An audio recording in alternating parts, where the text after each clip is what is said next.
Mr. Assemblyman, thank you for being here. Thank you, Mr. County Executive. Good afternoon, everyone.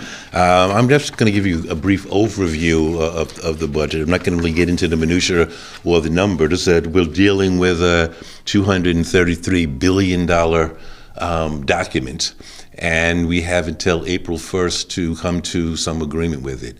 The Constitution mandates that the governor give the legislature a balanced budget. And what we then do is go through it. We have hearings on every segment of the budget. We have 14 public hearings that are taking place now. I chaired the economic development public hearing this past Tuesday.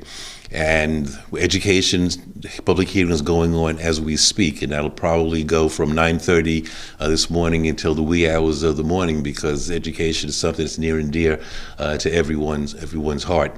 The document that we have has some good, has some bad, and has some ugly.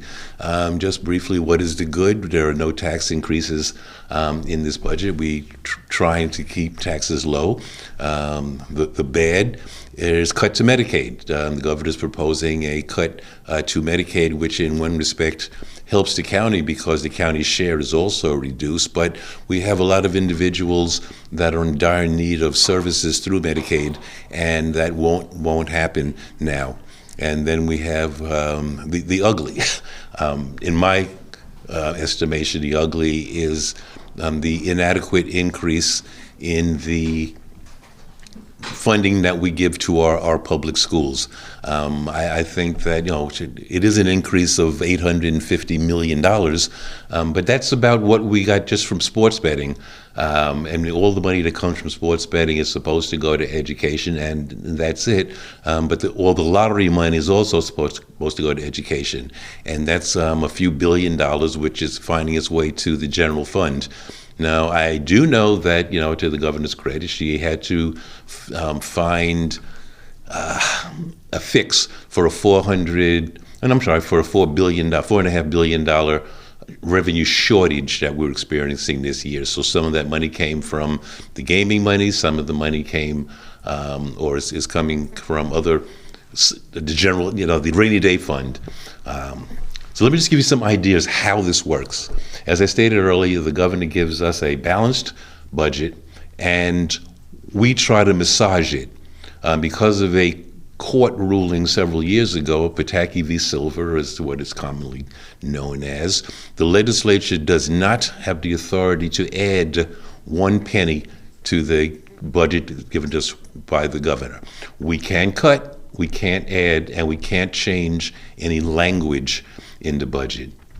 Prior to that ruling, many of you remember what I call the good old days. You may call it the bad old days, when we had late budgets. We had budgets that went as far as August, late.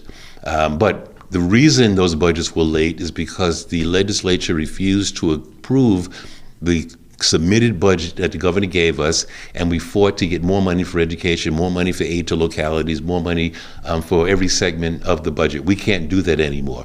So what we do now is, number one, we have to find extra revenue somewhere.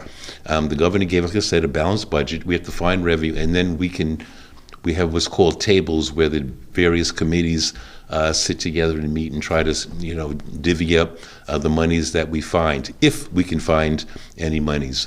Last week, we held we meaning the delegation, the Assembly delegation, held a hearing which we invited really all of the not-for-profits in Westchester County. We had 43 speakers that all gave us what they would like to see increased in the budget, and we took that all to heart, and that's what the delegation will be working on to try to get more monies for that.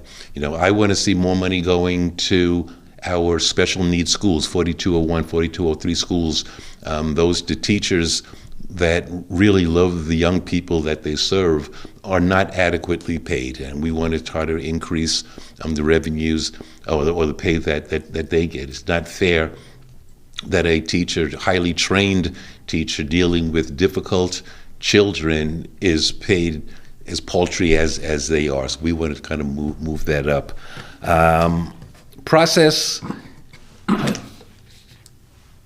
like I said, we can't make any changes. So we have to really beg the governor for things. Okay, I hate to use that term, but that's basically what we're doing. And she has been receptive.